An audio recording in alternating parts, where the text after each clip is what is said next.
안녕하세요. 독서남의 책 읽는 날입니다. 올해에는 어떤 책들이 독자들에게 많은 사랑을 받았을까요?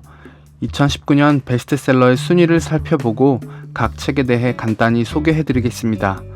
책에 대한 더 많은 이야기를 듣기 원하시는 분들은 저의 채널을 구독해주세요. 1위부터 10위까지의 순위를 먼저 보여드리겠습니다.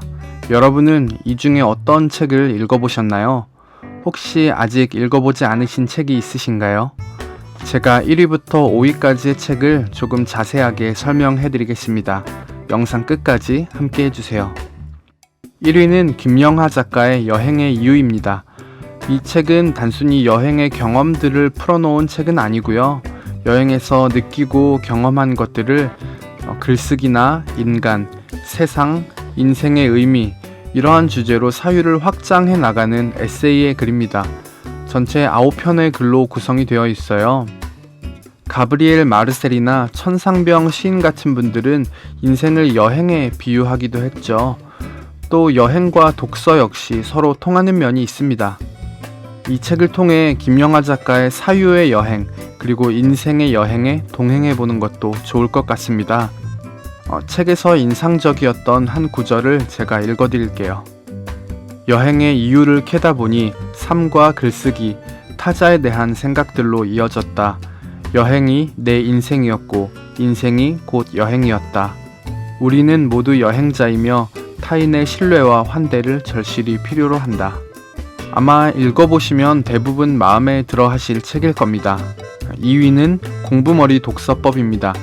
이 책은 독서 교육에 관한 책인데요. 읽고 쓰는 것을 오랫동안 가르치고 아이들의 공부와 독서를 연구해온 작가의 이야기가 담겨 있습니다. 실제적인 독서법 14가지가 담겨 있고요. 어떻게 하면 내 아이를 책 읽는 아이로 키울 수 있을까? 이런 고민들 우리 부모님들은 많이 하시잖아요. 교육으로 고민하고 계신 분들이 한 번쯤은 읽으면 좋을 책입니다. 3위는 90년생이 온다입니다. 이 책은 문재인 대통령이 청와대 직원들에게 선물한 책으로도 알려져 있는데요. 사회의 새로운 주체로 떠오른 90년대생들을 이해하기 위한 책으로 보시면 됩니다. 간단히 말하면 이 세대는 어릴 때부터 인터넷을 굉장히 능숙하게 다루고 또 일상화된 경쟁 속에서 살아가는 세대입니다. 조직의 일원으로서 그들을 어떻게 이해해야 하는지, 그리고 소비의 주체로서 그들을 어떻게 이해해야 하는지, 그러한 내용들을 담고 있는 책이라고 보시면 됩니다. 4위는 제임스 클리어의 아주 작은 습관의 힘입니다. 이 책은 자기계발서고요. 작년에 미국 아마존 베스트셀러 1위를 했고, 그리고 뉴욕타임즈의 올해의 책으로 선정되기도 했습니다. 출간 전부터 많은 관심을 모았는데요. 실제로 인생의 어려움을 딛고 일어선 경험이 있는 작가의 이야기입니다. 왜 인생을 바꾸려면 습관부터 바꿔야 한다는 말이 있잖아요.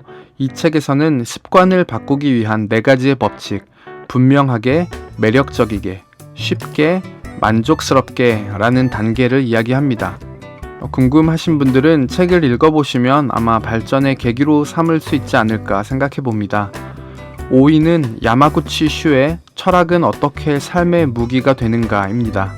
고전부터 현대에 이르기까지 여러 철학자들의 말을 살펴보면서 어떻게 오늘날 철학이 경쟁력이 될 수 있는지 이러한 이야기를 담고 있다고 보시면 됩니다.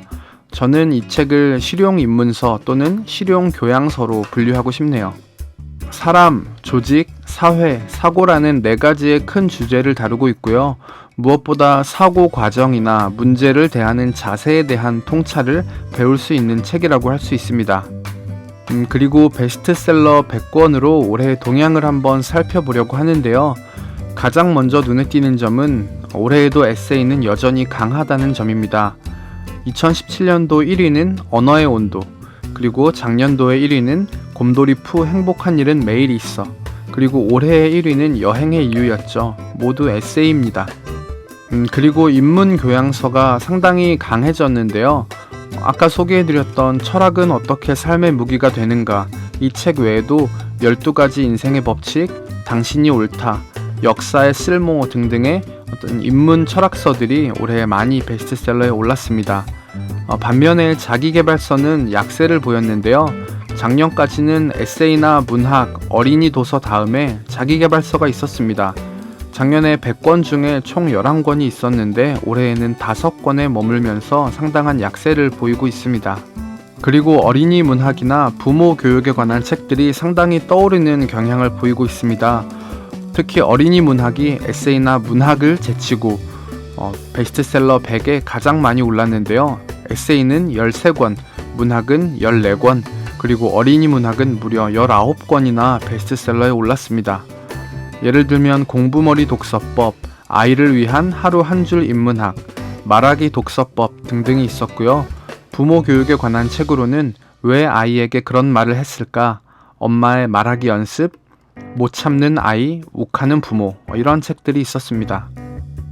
키워드로는 갈등이라는 키워드가 좀 떠올랐습니다. 특히 한국과 일본의 갈등, 올해는 3.1운동과 임시정부 수립의 100주년이기도 했죠. 또 일본과 어떤 외교적인 갈등, 불매운동도 있었고요. 이러한 일본과의 관계에서 상반된 시각을 보여주는 일본 회의의 정체, 그리고 반일 종족주의, 이런 책들이 베스트셀러에 올랐고요. 또 남녀 갈등도 역시 주목할 만했습니다. 올해 82년생 김지영이 영화화되면서 그 소설이 다시 역주행해서 베스트셀러에 올랐고요. 올해 전체 베스트셀러로는 17위, 그리고 소설 분야에서는 1위를 차지했습니다. 또 이와는 반대된 시각으로 남성의 시각으로 젠더 문제를 바라보는 82년생 김진우의 변명, 이러한 책들이 출간되기도 하면서 점점 어떤 갈등이라는 키워드가 출판계에도 드러났습니다. 물론 그 책을 저는 읽어보지는 않았고요. 마지막으로 사회의 주체로 떠오르는 새로운 세대를 주목할 만했습니다. 아까 소개해드린 90년생이 온다 외에도 스마트폰이 낳은 신인류라는 의미의 포노 사피엔스, 이 책이 주목을 받기도 했고요. 새로운 세대에 접근하기 위한 책들, 예를 들면 트렌드 코리아 2020, 이런 트렌드 도서들이 많이 출간된 것도 역시 새로운 세대를 이해하기 위한 맥락으로 볼 수 있을 것 같습니다. 지금까지 올해 베스트셀러를 살펴봤는데요. 한 해를 마무리하면서 아직 읽어보지 못한 책들이 있다면 한두 권 정도 더 읽으면서 한 해를 마무리하는 것도 좋을 것 같습니다. 오늘도 함께 해주셔서 감사합니다. 영상이 도움되셨다면 구독과 좋아요 부탁드립니다. 저는 책 읽는 날 독서남이었습니다.